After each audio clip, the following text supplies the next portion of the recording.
அப்ப திருமணத்தை மீறிய உறவுகள் எதனால வருது? அந்த ஜோதிட அமைப்புகள்லாம் எப்படி இருக்கும்? அப்ப ஜோதிட அமைப்புகள் எந்த கிரகங்கள் இணைவுகள் இருக்குது, பார்வை பெறுது, எந்த காலகட்டத்துல அவங்களுக்கு இந்த திருமணத்தை மீறிய தொடர்புகள்லாம் கிடைக்கும். அப்போ ஒரு திருமணத்தை மீறிய உறவுகள் இருக்குது அப்படின்னா அதனால குடும்பம் எப்படி சிதைந்து போகுது, எவ்வளவு பிரச்சனைகள் வருது. அப்போ இந்த உறவுகள் இன்னைக்கு ரொம்ப பலவீனப்படுத்துதா, இல்லை எல்லாமே சாதாரணமா கையாளுறாங்களா, இதற்கான கிரக சூழ்நிலைகள் என்ன, அப்படி இந்த மாதிரி விஷயங்கள் இருந்தாலும் கூட ஒரு குடும்பத்துல கொலை, குற்றங்கள் இந்த மாதிரி நிறைய போகுது. ஆமா, இந்த உறவுகள் அப்படின்ற ஒரு விஷயத்தை எடுத்துட்டு அந்த குடும்பத்துல கொலையே நடக்கக்கூடிய சூழ்நிலைகள் கூட வருது. இந்த மேஷ ராசிக்காரர்கள் எங்க தடம் புரள்றாங்க? இந்த 3, 7, 11 பாவாதிபதிகளும் 12ஆம் இடத்தினுடைய பாவாதிபதிகளும் எந்த மாதிரி சூழ்நிலை இருக்கும்போது இவர்கள் மனம், உடல் தடமாறுகிறது, எந்த இடத்துல தப்பு நடக்குது அப்படின்னு சொல்றப்ப பொதுவாகவே மேஷராசிக்காரங்க கண்ணியமானவர்கள் அப்படின்னு சொல்லப்படுறது. அதே காலகட்டத்தில் இந்த 3ஆம் அதிபதியான இந்த புதன், ஏன்னா புதன் ஏற்கனவே நம்ம சொல்றோம் ஒரு அலிகிரகம் அப்படின்னு சொல்றோம். சரி, 7ஆம் இடத்துல இந்த சுக்கிரன் எப்பயுமே அவங்களுக்கு கணவனாகட்டும் மனைவியாகட்டும் ஒரு திருப்தி இல்லாத நிலை மட்டுமே இருந்திருக்கும். மேஷராசிக்கு போய் கேட்டு பாருங்க. ஒன்று, கணவன் என்ன பண்ணுவாருங்க, ரொம்ப ஃபிட்டா இருக்கிறாரா அப்படின்னு கேட்டோம்னா இல்லை, தொப்பையும் தொன்னையுமா குண்டா இருக்கிறாரு. மனைவி பார்த்தீங்கன்னா ஸ்லிம்மா இருப்பாங்க. இது எப்பயுமே இயற்கையாக நடக்கக்கூடிய விஷயம்தான். இதை மாற்ற முடியாது. நீங்க ஒன்று பாருங்க, ரொம்ப என்ன பண்றதுன்னே தெரியல, இவரை நான் கல்யாணம் பண்ணினேன், திருப்தி அற்ற மனநிலையில் தான் இருப்பாங்க. மேஷராசிக்காரர்கள் திருமணத்தை சந்திக்கும் பொழுது ஜாதக அமைப்புகளை ஒன்றுக்கு மேற்பட்ட முறை அலசி ஆராய்ச்சி பண்றது நல்லது அப்படின்னு தான் சொல்லப்படுது. ஆமா, அதே காலகட்டத்தில் இந்த மேஷராசிக்காரர்கள் திருமணத்தை மீறிய உறவுகள் இருக்குது அப்படின்னா இது உறவு முறைகளிலே வரக்கூடிய வாய்ப்புகள் அதிகம். ஆமா, அந்த உறவுகள்ல கூட அவங்க என்ன பண்ணுவாங்கன்னா முறை தவறிய உறவுகளாக இருக்கிறதுக்கு வாய்ப்புகள் அதிகமாக இருக்கிறது. ஆமா, இந்த அக்கா பொண்ணு, மாமன் பொண்ணு, அத்தை பொண்ணு ஏற்கனவே ஒரு கல்யாணம் ஆயிருக்கும், திடீர்னு அவங்க என்ன பண்ணுவாங்க, மறுபடியும் ஒரு உறவுகளை போய் ஒரு பெண்ணை மனம் முடிக்கிறதுக்கோ இல்லை தொடர்பு வச்சுக்கிறதுக்கோ உண்டான சூழ்நிலை யாருக்கு அதிகமாக இருக்கு அப்படின்னா இந்த மேஷராசிக்காரர்களுக்கு அதிகமாக இருக்கிறது.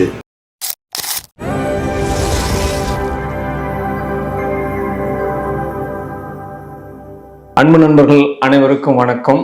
வாழ்க வாழ்க வாழ்க வளமுடன். நான் உங்கள் டாக்டர் ஓம் சக்திராஜ். இன்னைக்கு என்ன பார்க்க போறோம் அப்படின்னா, உலகத்தில் உள்ள அத்தனை விஷயங்களுமே இன்னைக்கு மீடியாவை தொட்டோம் அப்படின்னா யாராவது ஒருத்தவங்களுக்கு மேல அலிகேஷன், திருமணம் சார்ந்த திருமணத்தை மீறிய உறவுகள் அப்படின்ற டாபிக்ல தான் இப்ப நம்ம பேச போறோம். எதனால இப்படி எடுக்கிறோம் அப்படின்னா, இன்னைக்கு எந்த விஷயங்கள் அதிகமா போக்கஸ் பண்ண போதோ அது சம்பந்தப்பட்ட விழிப்புணர்வுகள் மக்கள் மனசுல இருக்கணும் அப்படின்றதுக்கு தான் நம்ம இந்த ஒரு சப்ஜெக்ட் கொடுக்கிறோம். அப்ப திருமணத்தை மீறிய உறவுகள் எதனால வருது, அந்த ஜோதிட அமைப்புகள்லாம் எப்படி இருக்கும், அப்ப ஜோதிட அமைப்புகள் எந்த கிரகங்கள் இணைவுகள் இருக்குது, பார்வை பெறுது, எந்த காலகட்டத்துல அவங்களுக்கு இந்த திருமணத்தை மீறிய தொடர்புகள்லாம் கிடைக்கும். அப்போ ஒரு திருமணத்தை மீறிய உறவுகள் இருக்குது அப்படின்னா அதனால குடும்பம் எப்படி சிதைந்து போகுது, எவ்வளவு பிரச்சனைகள் வருது. அப்போ இந்த உறவுகள் இன்னைக்கு ரொம்ப பலவீனப்படுத்துதா, இல்லை எல்லாமே சாதாரணமா கையாளுறாங்களா, இதற்கான கிரக சூழ்நிலைகள் என்ன, அப்படி இந்த மாதிரி விஷயங்கள் இருந்தாலும் கூட ஒரு குடும்பத்துல கொலை, குற்றங்கள் இந்த மாதிரி நிறைய போகுது.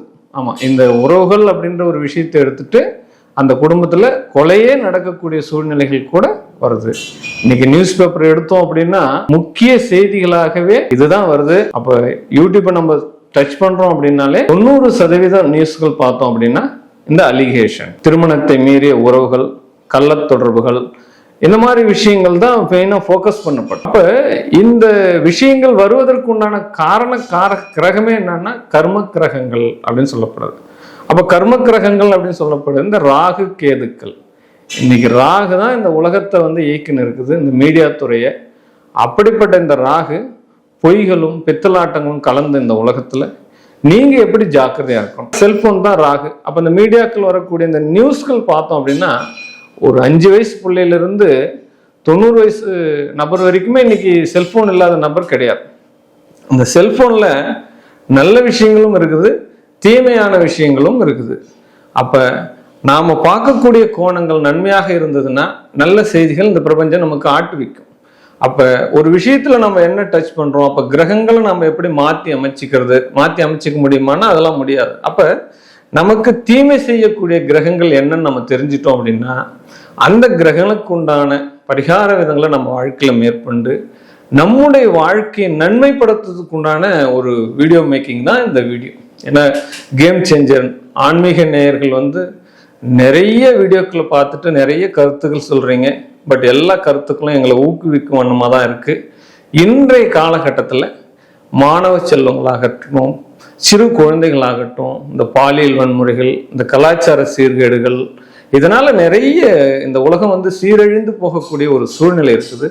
அதனால உங்களுடைய குடும்பத்துல உங்களுடைய பிள்ளைகளுடைய ஜாதக அமைப்புகள் நான் சொல்லக்கூடிய இந்த கிரக அமைப்புகள்ல இருந்தது அப்படின்னா நீங்க இப்பவே ஒரு விழிப்புணர்வாயி அதுக்கு பரிகார நிவர்த்தி செய்யற கோயிலுக்கு நீங்க போறீங்க அப்படின்னா ஆரம்ப காலகட்டத்தில இதெல்லாம் நீங்க பண்றீங்கன்னா பெரும் பாதிப்புகள் இருந்து உங்க பிள்ளைகளை நீங்க காக்கலாம். உங்களுடைய மனைவி கணவனோடு சேர்ந்து சந்தோஷமாக வாழ்க்கையை அமைத்துக் கொள்ளலாம். மேஷராசி அன்பர்களே, பொதுவாகவே மேஷராசி தைரிய வீரியத்துக்கு உண்டான காரகத்துவ அதிபதி செவ்வாய். இந்த செவ்வாய் ஆதிபத்தியம் உள்ள இந்த பாவகாதிபதி மேஷம் தன்னம்பிக்கையும் தைரியத்துக்கும் உரிய ஒரு ராசி அமைப்பு. ஒரு பொதுவாக இந்த திருமணத்துக்கு பிறகு இந்த அமைப்புகள்லாம் எப்படி மாறுது அப்படின்னா 7ஆம் இடம் ரொம்ப ரொம்ப இம்பார்ட்டன்டான விஷயம். அந்த 7ஆம் இடம் தான் துணை அப்படின்ற ஒரு பாவகம். அது கணவனாகட்டும் மனைவி ஆகட்டும் 7ஆம் இடம் தான் துணை. அப்ப இந்த துணை சார்ந்த விஷயங்கள் ஏன்னா 7ஆம் அதிபதி சுக்கிரன் தான் அந்த பாவகாதிபதி. அந்த பாவகத்துல பஞ்சமாதிபதி போயிட்டு நீச்சமாகிறார். பட் சனி பகவான் உச்சமாகிறார். இந்த காரகத்துவத்தை அடிப்படையாக எடுத்துக்கின்னு 3, 7, 11 இந்த பாவகங்கள் காம திரிகோண பாவங்கள் அப்படின்னு சொல்லப்படுது. இந்த பாவக அமைப்புகள் ஒரு மனுஷனுக்கு சரியா இருந்தாதான், அந்த ஜாதகத்துல கிரகங்கள் சரியா அமைப்புகள் இருந்தாதான் அந்த படுக்கையறை சுகங்கள்ல அவன் திருப்தி ஆக முடியும் அப்படின்னு சொல்லப்படுது. ஏன்னா 3ஆம் இடம் வீரியஸ்தானம் சொல்லப்படுது, 7ஆம் இடம் துணை தேடும் பாவகம் சொல்லப்படுது, 11ஆம் இடம் தான் ஆசை அப்படின்னு சொல்லப்படுது. இந்த 3 பாவகத்தை தாண்டி 12ஆம் இடம் அப்படின்னு சொல்லப்படக்கூடியதா அயன சயன பாகஸ்தானம். இந்த 3 பாவங்களுக்கும் ஒரே பாவமான அந்த 12ஆம் இடம் தான் முக்கியமான விஷயங்களை சொல்லப்படுது. அது ரகசியம் அப்படின்னு சொல்லப்படுது, இருட்டு அறை அப்படின்னு சொல்லப்படுது. சரி, இந்த மேஷ ராசிக்காரர்கள் எங்க தடம் புரள்றாங்க? இந்த 3, 7, 11 பாவாதிபதிகளும் 12ஆம் இடத்தினுடைய பாவாதிபதிகளும் எந்த மாதிரி சூழ்நிலை இருக்கும் பொழுது இவர்கள் மனம் உடல் தடமாறுகிறது, எந்த இடத்துல தப்பு நடக்குது அப்படின்னு சொல்றப்ப பொதுவாகவே மேஷராசிக்காரங்க கண்ணியமானவர்கள் அப்படின்னு சொல்லப்படுது. அதே காலகட்டத்தில் இந்த 3ஆம் அதிபதியான இந்த புதன், என்ன புதன் ஏற்கனவே நம்ம சொல்றோம் ஒரு அலிகிரகம் அப்படின்னு சொல்றோம். சரி, 7ஆம் இடத்துல இந்த சுக்கிரன் எப்பயுமே அவங்களுக்கு கணவனாகட்டும் மனைவியாகட்டும் ஒரு திருப்தி இல்லாத நிலை மட்டுமே இருந்திருக்கும். மேஷராசிக்கிட்ட போய் கேட்டு பாருங்க. ஒண்ணு கணவன் என்ன பண்ணுவாருன்னு, ரொம்ப ஃபிட்டா இருக்கிறாரா அப்படின்னு கேட்டோம்னா இல்ல, தொப்பையும் தொன்னையுமா குண்டா இருக்கிறாரு. மனைவி பார்த்தீங்கன்னா ஸ்லிம்மா இருப்பாங்க. இது எப்பயுமே இயற்கையாக நடக்கக்கூடிய விஷயம்தான், இதை மாற்ற முடியாது. நீங்க ஒன்ன பாருங்க, ரொம்ப என்ன பண்றதுன்னே தெரியல, இவரை நான் கல்யாணம் பண்ணிட்டேன், திருப்தி அற்ற மனநிலையில் தான் இருப்பார்கள். ஏன்னா சுக்கிரன் 7ஆம் இடத்துக்கு உண்டான பாவகாதிபதி வந்தாலே அது ஒரு தார தோஷத்தை கொடுக்கும். 5ஆம் இடம் தான் ஆசை. அப்ப 5க்குரியவன் பஞ்சமாதிபதி அங்க நீச்சமாகிறதுனால அந்த ஆசைகள் அவங்களுக்கு என்ன பண்ணுது, நிராசைகளாக மாறுகிறது அப்படின்னு சொல்லப்படுது. சரி, அப்ப நம்ம 7ஆம் இடத்துக்கு வருவோம். அப்ப 7ஆம் இடத்துக்கு வந்துச்சு, 11ஆம் இடத்துக்கு போனோம் அப்படின்னா அப்ப மேஷத்துக்கு 11ஆம் இடம் சனி பகவானா வர்றார். சனி ஒரு விஷயத்தை எப்ப பண்ணுவார்னா தாமதத்தை தான் கொடுப்பார். சனி எப்பயுமே ஃபாஸ்ட் கிரகம் கிடையாது, ஸ்லோ மூமெண்ட். ஏன்னா ஒரு ராசி கட்டத்துல இருந்து இன்னொரு ராசி கட்டம் போகிறதுக்கு 2.5 ஆண்டுகள் எடுத்துக்கிறாங்க. அப்ப ஒரு ஆசை கிரகம் என்ன பண்ணுது, அவங்களுக்கு ஆரம்ப காலகட்டத்துல இளமை காலங்கள்ல அவங்களுக்கு நிராசைகளாக கொடுக்கிறது. ஆமா, அவங்க என்னென்ன நினைக்கிறாங்களோ அந்த ஆசைகள் முழுவதுமே அவங்களுக்கு என்ன பண்ணுது, வெறும் ஏக்கமாகவே வருகிறது. இது மேஷ ராசிக்கு சபிக்கப்பட்ட சாபம்னு எடுத்துக்கலாமா அப்படின்னா கண்டிப்பா அது இயற்கையான விஷயம்தான், பகவான் கொடுத்த வரம் அதுதான். அப்ப மேஷ ராசிக்காரர்கள் என்ன பண்ணணும், ஸ்லோவாக இருக்கணும், ரொம்ப நிதானமாக இருக்கணும், ரொம்ப பக்குவப்படணும்.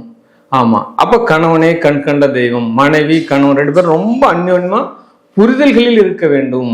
அப்போ இவங்களுடைய காதல்கள் எப்போ வெளிப்படும் அப்படின்னா ஆஃப்டர் மேரேஜ், மேரேஜுக்கு அப்புறம். ஒரு சின்னஞ்சிறு குழந்தைகள்லாம் இவங்க என்ன பண்ணுவாங்க, வேலை, கண்ணியம், கடமை, கட்டுப்பாடு அப்படின்ற மாதிரி ஒரு செக்டார்ல வந்துட்டு இவங்க பிற்பகுதி வாழ்க்கையில அந்யோன்ய தம்பதிகளாக இருப்பார்கள். நீங்க ஒன்றும் மேஷராசிக்காரர்களை எடுத்துட்டு பாருங்க, இந்த மாதிரி தான் இருக்கும் இவங்களுடைய வாழ்க்கையே. ஆமா, என்னுடைய சுகமே எனக்கு 45 வயசு வரைக்கும் எனக்கு என்னன்னே தெரியாது சார். ஏதோ வந்தோம் போனோம் பெத்தோம் 2 குழந்தை ஆகி போச்சு, இப்படிதான் போயிடுவாங்க. ஆனா 45 வயசுக்கு மேல இவர்கள் அந்யோன்ய தம்பதிகளாக இருப்பார்கள்.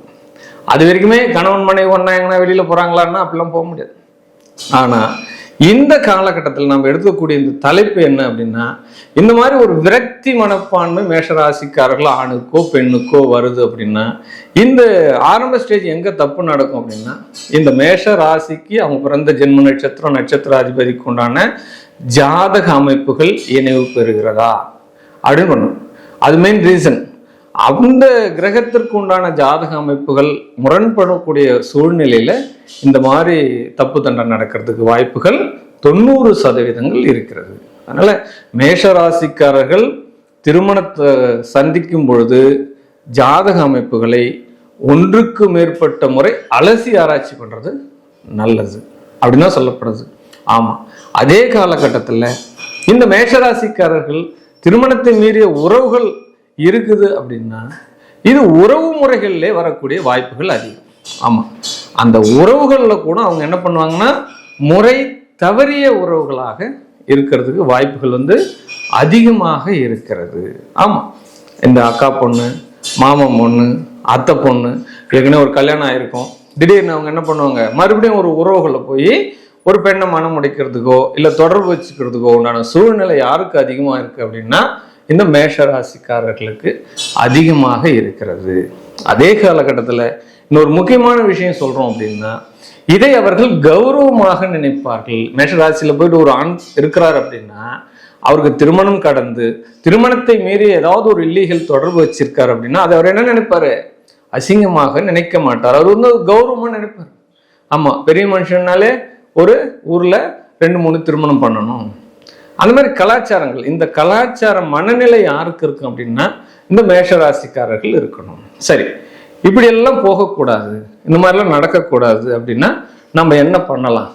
ஒரு சின்ன சொல்யூஷன் சொல்லுங்க சார். என் பையன் மேஷராசி தான், என் பொண்ணு மேஷராசி தான், அடுத்தது நம்ம என்ன பண்ணலாம்? ஏன்னா வளர்க்கக்குள்ளே நான் நல்லபடியாக வளர்க்கணும் இல்லையா, அவனுடைய மனநிலையை நான் டிசிப்ளினாக ஒழுக்கமாக வளர்க்கணும் இல்லையா, அப்போ நான் என்ன பண்ணலாம் அப்படின்னா, கண்டிப்பாக மேஷராசிக்காரர்கள் வரக்கூடிய ஒவ்வொரு செவ்வாய்க்கிழமையும், அது பெண்களாக இருந்தா கண்டிப்பாக கன்னிகா பரமேஸ்வரி ஆலயத்துக்கு போயிட்டு வாங்க. அப்படி கன்னிகா பரமேஸ்வரி அப்படின்ற ஸ்தலம் இல்லை அப்படின்னா அம்பாள் இருப்பா உங்க ஊர்ல, ஏதாவது ஒரு அம்பாள் இருப்பா, ரேணுகாவா இருப்பா, அவ காளியத்தாவா இருப்பா, மகமாயா இருப்பா. கண்டிப்பா ஊருக்கு ஊர் மாரியம்மன் கோயில் இருக்கும். செவ்வாய்க்கிழமை தோறும் உங்களுடைய அந்த பெண்களை, அது ருதுவாவாத அந்த கன்னி பெண்கள் ஸ்டேஜில் இருந்தே நீங்க என்ன பண்ணணும் அப்படின்னா விளக்கு ஏற்றக்கூடிய பழக்கத்தை ஏற்படுத்தி கொள்ளுங்கள். இந்த ஒரு ஒளி ஏற்றதுனால அவங்க வாழ்க்கையில இருக்கக்கூடிய பிரச்சனைகள் சரியாகும். ஆமா, இந்த ஒளி ஏற்றதுனால அந்த இருளாகக்கூடிய மனசுல இருக்கக்கூடிய இருள் அகன்று வெளிச்சத்துக்கு அந்த பிள்ளைகள் வெளியில வரும். ஒரு சின்ன பரிகாரம் தான் இது, பெரிய விஷயத்த செய்யும், சாதாரண ஒரு விஷயம் தான். ஆனா இதை கண்டினியூ பண்றது மிகப்பெரிய ஒரு கஷ்டம். பெற்றோர்கள் தான் இதை ஒத்துழைக்கணும். பிள்ளைகள்ல என்ன மாதிரி இந்த காலத்துல படிக்கிறாங்க, லேப்டாப் வச்சிருக்காங்க, ஃபோன் வச்சிருக்காங்க, டைமிங் இல்லை, கோயிலுக்கு போகிறது என்ன விஷயம், அதுல எனக்கு நேரங்காலம் இல்லை அப்படின்றலாம் நீங்க சொல்லக்கூடாது. வீட்டில் வளரக்கூடிய பெண்களை செவ்வாய்க்கிழமை தோறும் அம்மனுடைய ஆலயத்துக்கு போயிட்டு ஒரு சிறு விளக்கு ஏற்றக்கூடாது. நெய் விளக்கா இருக்கலாம், நெல்லெண்ணெயா இருக்கலாம், உங்களுக்கு என்ன உங்களால கைங்கரியம் பண்ண முடியுதோ அந்த விளக்கு ஏற்ற சொல்லுங்க. இதை கண்டினியூ பண்ணுங்க. உங்களுடைய பெண்கள் பாதுகாக்கவும் நல்ல ஒரு ஆன்ம ஒழுக்கத்தோடும் ஒழுக்கமா வளர்வதற்கு உண்டான சூழ்நிலை ஆரம்ப காலகட்டத்திலிருந்தே கொடுத்துருங்க. சரி, பிள்ளையாண்டனுக்கு என்ன செய்யலாம்? அப்ப மேஷராசியில ஒரு பையன் இருக்கிறான், அப்போ அவன் எதுவும் தப்பு தண்டா பண்ணாத ஒழுக்கமா வளரணும், டிசிப்ளின் வளரணும், ரகசியமா இருக்கக்கூடாது, நல்ல ஒரு பிள்ளையா வளரணும், இந்த உலகத்துல சமுதாயத்துல நல்லது நடக்கணும் அப்படின்னா முருகப்பெருமானுடைய குலதெய்வமாகவே எடுத்துக்கிறது நல்லது. உங்களுடைய குலதெய்வம் எது ஒன்றாலும் இருக்கட்டும், ஆனால் முருகப்பெருமானுக்கு வருஷத்துல ஒரு முறை இந்த மேஷராசிக்காரர்கள் போயிட்டு அது எந்த மாதம் முருகனுக்கு உகந்ததா, கிருத்திகையா இருக்கலாம், விசாகமா இருக்கலாம், செவ்வாய்க்கிழமை இருக்கலாம். அப்போ முருகனுக்கு உண்டான மாதமாக இருக்கக்கூடிய மாசத்துல மொட்டை அடிக்கக்கூடிய பரிகாரமாகவே எடுத்துக்க. வருஷத்துல ஒரு மொட்டை போடுறதுக்கு உண்டான விஷயங்கள் சிறப்பை தரும். அவனுடைய வாழ்க்கையில நன்னெறியோடு நல்லொழுக்கத்தினோடு வாழ்வதற்கு உண்டான சூழலை இந்த மேஷராசிக்கு ஆண் பெண் இருவருக்கும் உண்டான சின்ன பரிகாரத்தை செஞ்சு உங்களுடைய வாழ்க்கையில ஆணையும் பெண்ணையும் வெற்றி வாய்ப்பை சூடிக்கொள்ளுங்க. சரிங்க சார், ஆரம்பத்துல இருந்தெல்லாம் வளர்க்கறதுக்கு சரி, இப்ப நாங்க கல்யாணம் கண்ணி ஆகிப்போச்சு, நீங்க சொல்ற பிரச்சனை அத்தனை எங்க குடும்பத்துல இருக்குது, இனிமேலாவது இந்த பிரச்சனை சரியாகுமா அப்படின்னா உடனடியாக முருகனுடைய ஆலயத்துக்கு போயிட்டு உங்களுடைய கணவருக்கு ஒரு மொட்டை போடுங்க. இல்ல வேண்டிங்க, நீங்க இதுக்கப்புறம் வரக்கூடிய செவ்வாய்க்கிழமையில அம்மனுடைய ஆலயத்துக்கு போயிட்டு விளக்கேற்றக்கூடிய ஒரு சூழ்நிலையை ஏற்படுத்திக்கோங்க. கண்டிப்பா பாருங்க, 48 நாட்களுக்குள்ள உங்க குடும்பத்துல அனைத்து வித சந்தோஷங்களும் கிடைக்கும். இந்த மாதிரி தீய விஷயங்கள் நடந்திருந்ததுன்னா அது முற்றிலுமாக களையும். ஒற்றொரு கணவன் மனைவியா இருக்கட்டும், யாரா இருந்தாலும் புரிதல் பண்ணி வாழ்க்கை நடத்துங்க, விட்டு கொடுங்க, சமாதானமாங்க, நல்ல கலந்துரையாடி பேசுங்க. எல்லாம் நன்மைக்கே. வாழ்க வாழ்க வாழ்க.